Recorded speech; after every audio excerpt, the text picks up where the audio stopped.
I want to get in front of more opportunities. How do I close them? What questions do we ask? And so that's how I learned about Janae and her mission and WCLI. And I absolutely love what you guys are doing because I feel like this is much needed right now. Yes, and so as we were discussing previously, a lot of BIPOC organizations don't crack the 100K sales goal. I think that BIPOC entrepreneurs and other entrepreneurs too, we've been fed the whole go out and get funded, right? Go create a great business plan and then go to the bank, and then the bank's going to fund you. As a leader of a business, you have to think about what else. And if the bank doesn't fund you, you have to think of ways of how do you fund yourself, how do you fund your dream, how do you fund your service, how do you fund your time. And the message is really, hey, you have to do your own thing. And if the bank says no, you have to go out and generate your own money. And the best way to do that is you have to sell for yourself. Well, that makes me feel so much better. You need a process and you need skills, Jesse. Yes. Are you willing to put in the time? Are you willing to put in the resources? Are you willing to do things differently than what you've been doing to get the outcome that you're looking for? And that's where commitment comes in.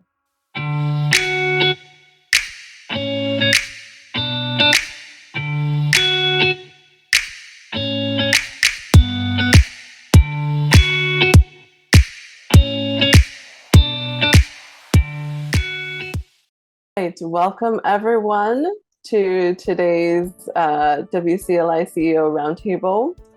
And of course, we want to make sure that we are highlighting who we have here today, Brisa, Renteria. If we can just briefly go over WCLI Institute's mission is to close the wealth gap for BIPOC entrepreneurs in pursuit of generational wealth by increasing ethical, equitable, and financially sustainable underserved startup enterprises. My name is Jessie Santana, and I will be your moderator for today. But Brisa, if you could briefly introduce yourself. Sure. Hi, everyone.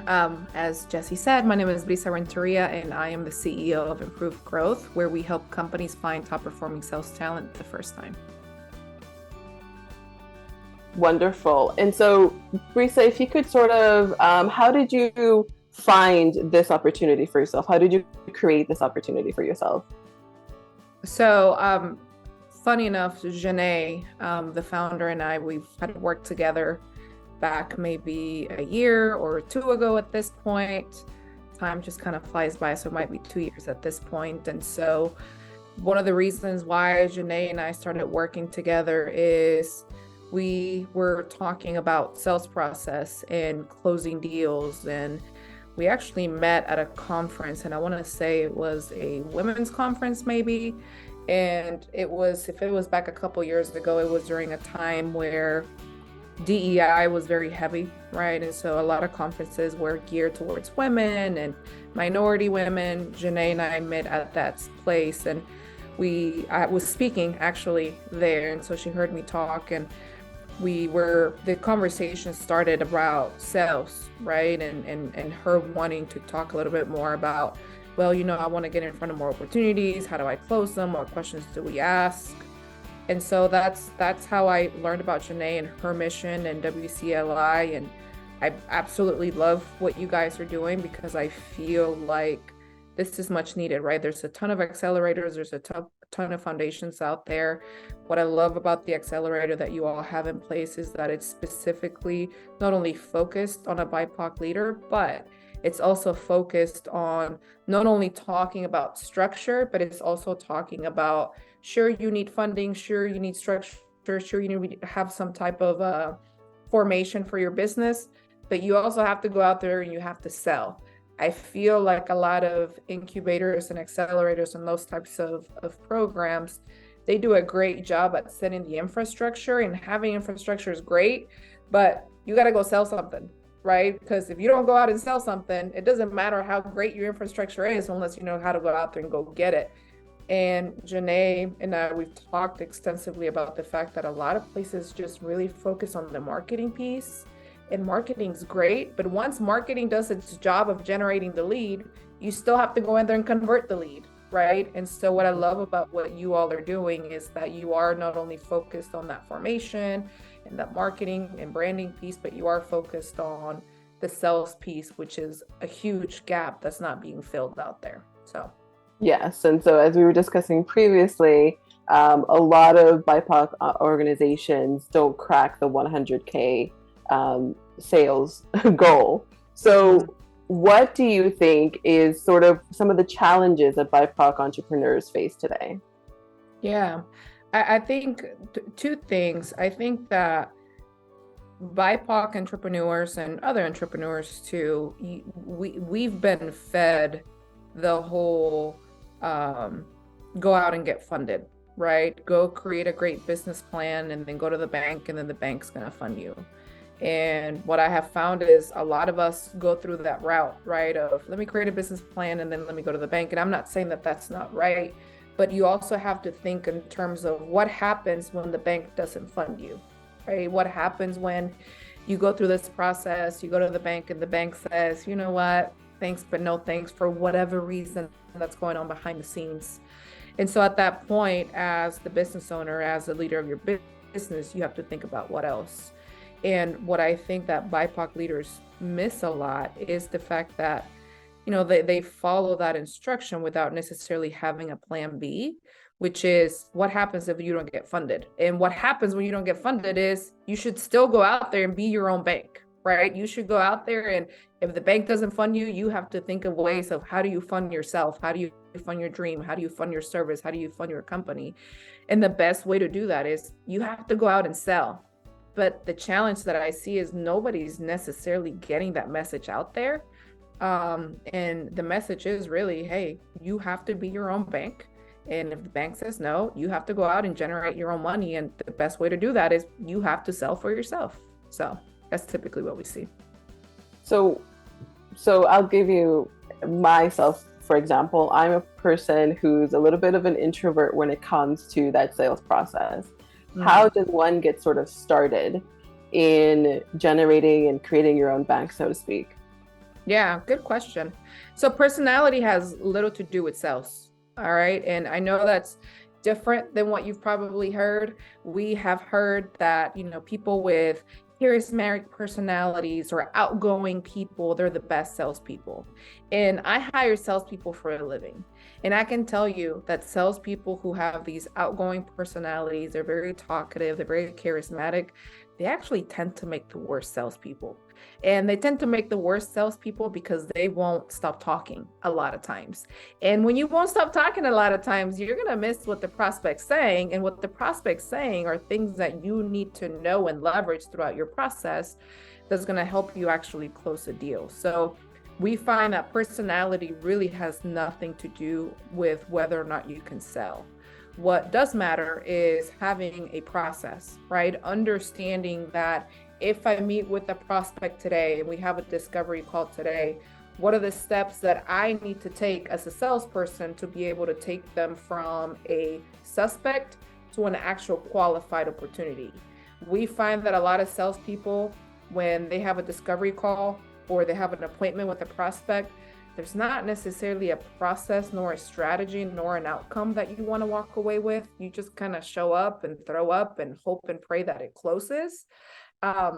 When in reality, it should be the other way, right? It should be you really asking questions to determine whether or not they're a good prospect for you. And as salespeople, a lot of times they feel like I have to sell myself, And that's not true, right? The prospect themselves also need to be able to sell themselves to you as to why is it that they want to work with you and why is it that they need to have a conversation. So personality honestly has nothing to do with it. We actually find that the quiet types, the non-outgoing types, they actually tend to be better off at selling because they're really good at listening. They're really good at observing. They're really good at questioning. And those are the skill sets that you need in order for you to close a deal. So. Well, that makes me feel so much better. You need a process and you need skills, Jesse. Yes. And I love that because I do think that that sort of myth of the boisterous person going out and taking the sale by the horns, so to speak, is the person that's likely to get the sale and close the deal. And so what is it that you're sort of seeing as you're out hiring salespeople that going back to that process, is it something that they need to come with, sort of have that sort of structure? What are the kinds of people that make great salespeople? Yeah, good question. So it's salespeople who, one, have a process, right? They understand that selling is a process. Anytime that we go through the interview process and we're interviewing someone and they say, well, selling is an art, they're not the right fit, right? Because they're telling you that they have sold based on personality, and it's very hard to succeed on personality alone, right? You need a system, you need a process. It's kind of like what you walk your incubator fellows through, is you need to have the infrastructure. Well, it's the same thing in sales, right? Is you having a great idea is only going to get you so far. You still need to have the different steps and the different elements and the process and the skill set to be able to do that. So the first thing that we look for, one of the first things that we look for when we're hiring for sales talent is, do they know what it really takes to sell? And that is, they need to know, they themselves need to have a process. Some other things that we look for is, do they understand their metrics, right? Strong salespeople understand that if I need to close a deal at the end of the month, then that means I need to have X amount of conversations, and that means I need to have X amount of appointments in order for me to walk away with the deal at the end of the month. And a step beyond that is, they need to have the DNA and the skill set and the commitment to do it, right? And what I mean by that is, over the years in me hiring salespeople, I have learned that a lot of salespeople, they have the desire to be successful in sales, but not many of them have the commitment to make it happen. And what commitment says is, I'm willing to do whatever it takes to make it happen ethically. And that means I'm willing to work the late nights. I'm willing to learn something new. I'm willing to do things different than what I'm used to. I'm willing to look at a different perspective. And if you don't have that commitment, it doesn't matter how much training, what new process, what new book you've read, you're not going to execute any of it because the commitment's not there, right? And not only that, I come from a sales training background where I would go around and teach people how to close more deals, how to get in front of more opportunities. And what I learned was, I'm sitting here teaching people all of these skills, right, that they need to be successful, but they weren't executing. And so the question becomes, why aren't you executing on the things that you now know how to do? And that is because the DNA is not there, right? There's something going on internally in that person that's stopping them from executing on the new skill. So what that looks like is, I could be sitting here doing a boot camp on how to close more business, and that person may be able to recite the training session frontwards and backwards, but they're still not going to execute. And the reason is because maybe we find that that person has a high need for approval. They have a high need to be liked. So these people, they're great at getting in the door. People love them, but them closing creates conflict for them, and they don't like conflict, because if I create conflict between you and I, then you're not going to like me, and I would much rather you like me than me close for business. And so we find that those people, though they may have the skill, they just don't have the internal strengths to execute. And when it comes to sales, that's the piece that's most important, right? Is you may not know what to do, but do you have the guts and the drive and the commitment to go out there and get better and execute on things? And those are the things that we look for when we're hiring for sales talent. Wow, I feel like I've never heard it in that way related to sales, and I love that, you know, you're able to talk about it in such a way that it's the DNA of execution and being able, because you can know all the things, right? But if you're not putting it into practice, if you're not doing it, it's very hard to get better at it, and it's very hard to be successful at it. And just that illustration of that example, that to me, that was very interesting. Yeah, you've seen this yourself, Jesse, Yes, right? Whether yes. you training people individually, or you having coworkers, and you all have gone through the same training program, and you're able to execute on the things and they can't. And then you're like, well, why? We both went through the same training process.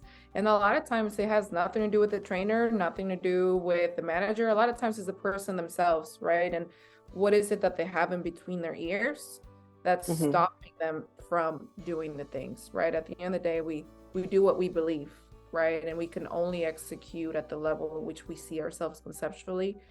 And so we find a lot of people have a lot of skill, but if you don't have the DNA, the drive, the grit to go out and do it, then what good is it, right? It's like buying a gym membership. What good is it for you to have a gym membership if you're not going to get yourself in the gym? You're not going to do the things that you want to do unless you actually go out and execute and do the things, right? So Yeah. then when it comes to sales. So what made you transition then from teaching people selling to now hiring people that do Yeah. sales? Honestly, I got tired of giving people skills and not seeing the execution come in, right? Mm-hmm. I was frustrated with the fact that you sit there and you train a team of, say, 10 salespeople and only one or two get better, right? Because we would have clients come to us and say, hey, your training sucks. When it wasn't the training, right? It's the fact that we are training the right things to the wrong people, right? And the people that don't have the commitment, don't have the desire, nor do they have the DNA to go out and execute. And so when I grew up and I decided I wanted to go out and start my own business, I said, I want to make sure that I am helping companies make sure that they have the right people, right? The people who have desire, the people who have commitment, the people who are motivated, and the people who have that grit, that drive, that DNA to go out there and be successful. So it was more so out of frustration than anything. I feel like a lot of businesses kind of are born out of frustration more than anything. And for me, it was just, I got tired of training and seeing no execution, no results, because it would come back to me and they would say, hey, your training sucks, when it wasn't me. It was the fact that we were training the wrong people. So Yeah. For this process, sort of what has kept you motivated from having to pivot and then to keep going? yeah, good question. So, I started my business during COVID. I've been in the industry for a decade.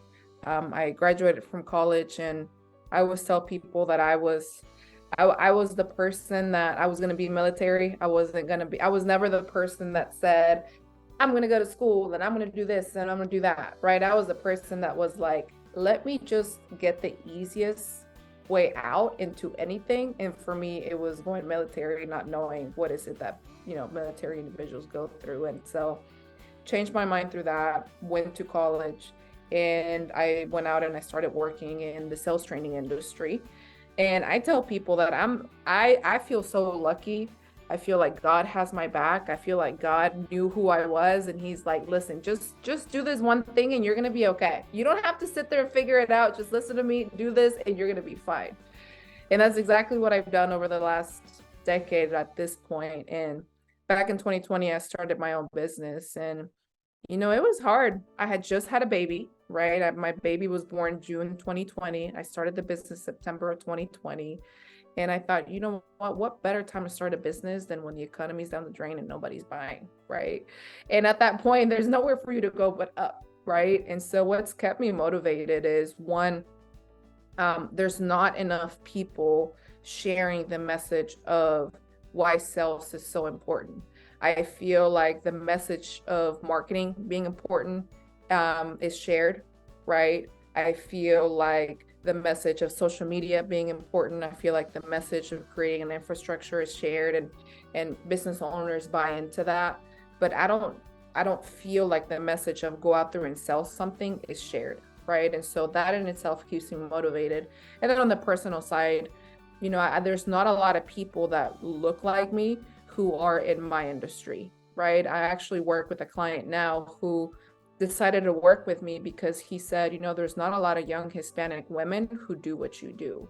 I could have worked with somebody else, right, who we've been referred in, but at that point, and no offense to anyone, we don't want to work with older white men, right? Because at that point, I'm now asking the people that work with me to listen to another older white man. And so I find that there's not a lot of people who do what I do, who look how I do, who are within my age group. And, it's motivating to be able to be that outlet for some people, especially if it ends up helping them and gets them from point A to point B, and you're able to be a part of that transition. That's beautiful. And so what do you think sort of is your advantages in being able to be in this space and being able to talk to maybe a different approach to the sales process? Yeah. So honestly, it's the skill set that I've had, it's the experience that I've had, it's what I've been able to do for other clients that differentiate me amongst everybody else. Um, for me personally, so I am not your outgoing person, right? I am your sit in the back of the room, listen in, observe, ask questions type of person. And when I first got into sales, I thought I had to be that talkative, outgoing, charming person. And me coming into that company and learning a process and gaining the skills and learning how to sell and consulting and training and speaking, it truly changed my life. And so I want everyone in this stream that we're doing now and in other places where, if you were to check me out on LinkedIn, I talk about this a lot, is everyone has got to learn how to sell, right? And I don't say that because that's what I do, that's what I teach people, but if you learn how to sell, it's going to change your life, right?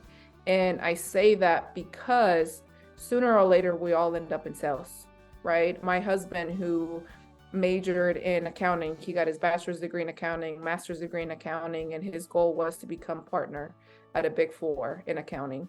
Well, guess what? If he wants to be partner, he has to go out and sales. Lawyers themselves, if they want to go out and be partners, they have to sell. Engineers, you may have majored in engineering because you wanted to stay away, as far away from sales as you possibly could. But guess what? If you want to be a business owner one day, if you want to make it to partner, if you want to do the things that you want to do, you're going to have to go sell. And so the best advice that I could ever provide to a business owner, especially business owners of color, is learn how to sell, because when you learn how to sell, you are unstoppable, right? Not only can you grow your business, but say that at some point you want to go back and make a leap back to the corporate ladder for whatever reason, you knowing how to sell and how to bring in business just puts you in a completely different bucket than people who can't. That's I think very sound advice. Um, And so, is there any sort of tips that you could bestow on our audience on how to get any hurdles that, like you mentioned earlier, about the things that are between their ears, on being able to take on sales as something that is a skill set that they can leverage in any situation? Yeah, for sure. For one, listen to podcasts around sales, read books around sales. People often ask me, what are the best sales books out there? And a lot of times the best sales books out there are psychology books, right? They're not necessarily a book about sales, it's just a book about psychology. Selling, all it is having a conversation, right? And understanding where is it that people are, what do they want to be, and what's keeping them from being there. And sure, there's questioning strategies and timing and techniques and a structure that you can have in order for you to facilitate that conversation. But sales, all it is the conversation, and it's you walking them through the self-discovery process as to why are they even having this conversation and what is it that they want to have. So for anyone who's really wanting to hone in into their skills, you want to get into as many psychology books as you can, because you're talking to people, right? And understanding people's psychology and the reason why they buy is so much stronger than you just buying a book on how to close more business. So I would say that. Then the second reason, and I talk about this a lot, but really having a selling process makes all of the difference in the world, right? And training other people how to sell. One of the biggest challenges that we know that they have is when they show up and they have a discovery call with someone, a lot of the questions that I get is, what am I supposed to do? What am I supposed to say? How do I kick off the conversation? Because we find that a lot of salespeople, they treat the discovery call as a consultation call, where you sit there and you get to share all your expertise. But that expertise is the thing that they should be paying you for, not the thing that you should just be freely giving up during that conversation, right? But we find that salespeople do it because what else am I supposed to do? And so really having a process and knowing those steps and understanding what questions to ask without spilling your free advice is really what's going to make you all really strong at sales. That's wonderful. I'm just taking some notes here about process and making sure Yes. to have that process, because I do agree that every time that I personally have stuck to process, all of that fear and doubt that can, start to squeak in, is quieted because I'm sticking to the process, right? I'm sticking to that which I know has worked previously and will work again. It just may Yeah. take, more conversations to beef up that testing of the strategy, right? Yeah. Yeah. And if you think about, and that's great. That's great feedback, Jesse. If you think about it, is having a process takes the pressure off of you, right? Takes the pressure off of you to feel like, oh, now I got to go in here and convince this person to buy, right? That there is nothing fun about convincing anybody to do anything. I have a 3-year-old now, and I have to sit there and convince that girl to do the things that I want her to do. And there's a lot of negotiation that happens. There's a lot of blackmailing that happens when I have to sit there and just negotiate with this 3-year-old. But I can tell you, it's not fun, right? Because you should be wanting to do the things that I'm telling you to do. But she's 3 years old, so of course she doesn't understand, which is why we have to sit there and blackmail and negotiate, right? But when you're dealing with adults, right, it's just it's a different ball game, especially when you're dealing with people who have self-selected and they've said, Jesse, I want to have a conversation. And the fact that they sat there and said, I want to have a conversation tells you that there's something going on internally that's making them want to have a conversation. It is your job to find out what that is and why is it that they wanted to have a conversation to begin with. And so having a process just completely eliminates the pressure off of you, and knowing that, hey, this may lead to something, this may not, but I'm going to let the process be the one who decides, not me. Exactly. And you're 100% right that it does alleviate that pressure, because if you're walking in unprepared to the conversation, not knowing the purpose of the conversation, that's when the gremlins start up, right? And Yeah. we're not, we start to talk ourselves out of what reason are we coming into the conversation as well. So thank you for Yeah. that. I also have a little one, and Oh, there's yeah. definitely a lot of negotiation happening at that level. Every day is hey, you don't do this, I'm gonna do this, or if you do this, I'll do this. And Yes, yes. So, now everyone's, a lot of people are talking about recession and the changing economic climate. So, what are some of the things that you are doing in this time to sort of tackle this year, or the remainder of this year? Yeah, that's a great question. And the biggest advice that I can share with people on this times is that the economy is going to do what the economy is going to do, right? And it's always going to go up and it's always going to go down. And typically when we get at times of recession, economic downturn, people start freaking out. And it's understandably so why that happens. But at the end of the day, the economy is going to do what the economy is going to do, and you can't control it, right? We cannot go up to the White House and say, hey, fix this. Although I guess to a certain degree we could. But my point being is there are certain elements that are out of our control, the economy being one of them. And so what I teach my students, let's call them, is you focus on the things that you can control, right? You can control getting in front of people. You can control having discovery calls. You can control picking up the phone. You can control asking for referrals. Focus on that, because the economy is going to do what it's going to do, right? And it has nothing to do with what is it that you're doing or not doing. And so I want you all to, everyone listening in, is focus on the things that you can control, right? You're not going to control the economy, but you can control picking up the phone. You can control changing your 30-second commercial when you pick up the phone. You can control going to the networking events. You can control asking better questions when you get on a call with a prospect, right? Those are the things that you can control. And you will find that despite what the economy is going to do, what it's going to do, if you focus on what you can control, you're going to find that you're going to be significantly better off than people who let the economy influence them. Now, is it a factor? Of course it's a factor, right? Interest rates are up. Not as many people are buying, but that in itself is a lot of opportunity for you all, right? I find that and you all have seen this before too, is there's a lot of opportunity in an economic downturn, right? There's a lot of opportunity in negotiating better interest rates, or getting in front of different prospects, or negotiating different payment terms. For me and our business, we've had the biggest growth that we've had over the last 3 years.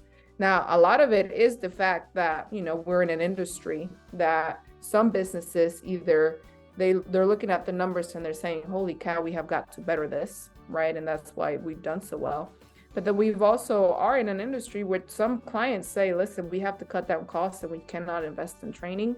And that's okay. We got to go chase the ones that are looking at it the other way, right? They're looking at it in terms of, holy cow, what is it that we need to be doing differently? So my point being, continue to do the things. If you have to change your messaging, do it. If you have to adopt a different process, do it. But there are people who are buying, right? Just like there are people who are canceling, there are people who are buying and they're looking for people just like you. Those are the people that you have to go out there and chase. And the only way for you to find them is you got to move, right? You gotta create that momentum. You waiting for the phone to ring, you waiting for the referrals to come in is not going to happen. Seldom does it happen, right? You got to move. The only way, it's kind of the law of gravity, right? Is objects in motion stay in motion. So you got to stay in motion, right? So if you want to go out and you want to create momentum for yourself, you got to move. And moving is pick up the phone, go to the networking events, ask for the referrals, and you'll find that that momentum only gives you more momentum than if you're just waiting around for the phone to ring. So, economy wise, it's going to do what it's going to do, but you can always control it by you actually being the one who creates that momentum. And it's going to go up at some point, just like it's going to go down at some point. Yes, absolutely. And I think that, again, you're right. Sticking to the process, again, making sure that you are controlling what you can control and not listening to what you can't control, because that will drive you nuts, and will undoubtedly, start to pull at the strings of everything. But keeping focused, making sure that you're doing what you need to do in order to get people, have conversations, keep having conversations, because they may not be ready to purchase now. They're having doubts, but who knows, in the future, you could be top of mind as long as you keep touching base and you keep having the conversations. So exactly. That's, that I feel like I needed this conversation today. Well, that's for myself. I knew Jesse needed to hear this message. I just knew it. Yes, I think we all needed to hear this message, but I am very grateful to be having this with you today. Thank you. You're so sweet. I think that, what are some of the sort of biggest challenges or hurdles that you're sort of seeing when it comes to people wanting to either take on the process themselves or hire someone like you to come in and help them figure out how to do the process? Yeah, good question. So it's really, it really comes down to two things, right? And that is really looking at yourself internally and deciding, I need help, right? That's step number one, right? Is just admitting to yourself, listen, I've been trying to figure it out for the last year, 2 years, 3 years, 4 years, 5 years, 10 years, however long, and I haven't been able to figure it out. The first thing is just awareness, right? And knowing, hey, you know what? I know that I can only get to this point by myself. I really need to go out and make the investment for someone else to help me get to the next level. Which brings me to the second thing, right? And it's people who are willing and able to make the investment to make that happen, right?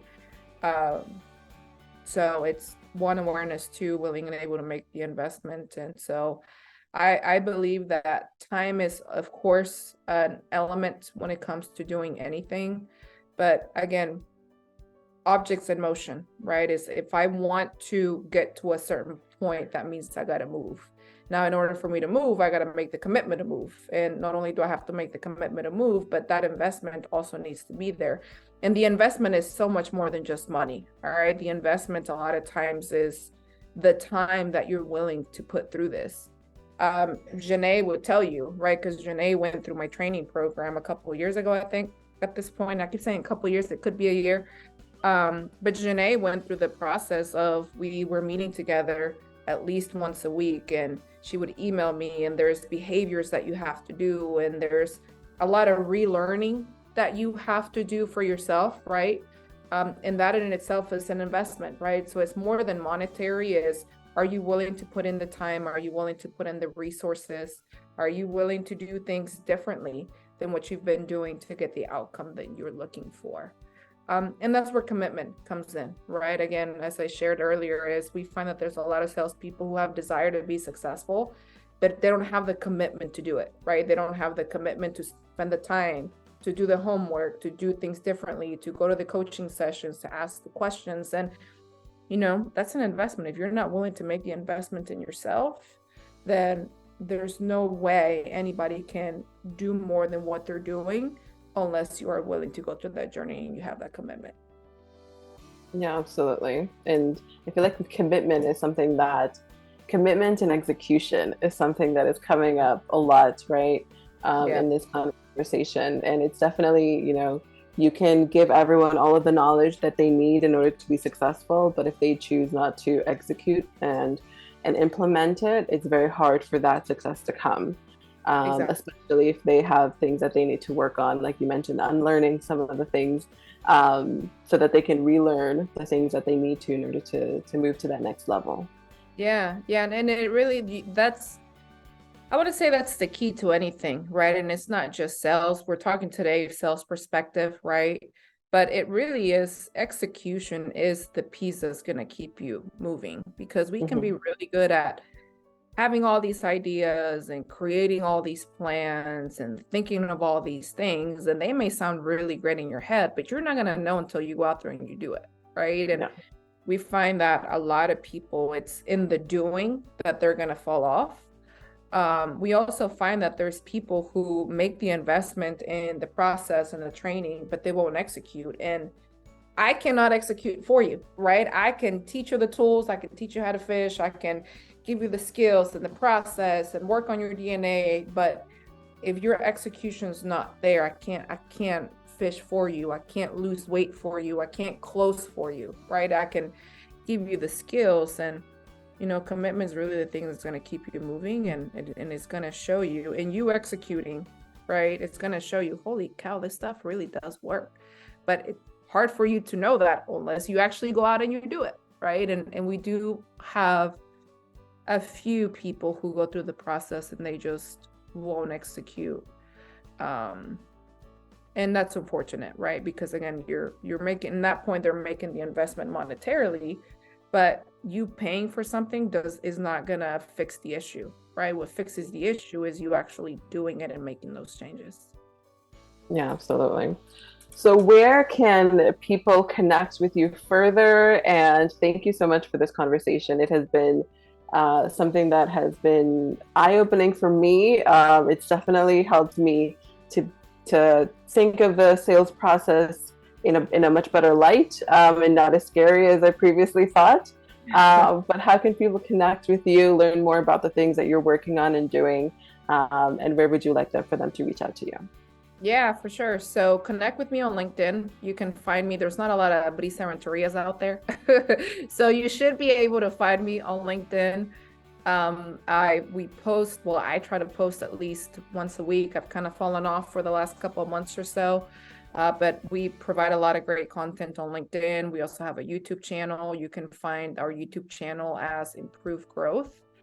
Or you can, if you would like to have a more in-depth conversation, feel free to email me too. My email address is Brisa, Brisa, @improve-growth.com. Wonderful. And thank you everyone for tuning into this conversation. And as always, we thank Brisa, we thank WCLI, and of course, remember that we have transitioned from the Facebook group now to a LinkedIn group. So make sure that you look out for the link to that group there, where we'll continue this conversation and continue sharing more content for BIPOC entrepreneurs in pursuit of that generational wealth. Thank you, everyone, and have a great rest of your day.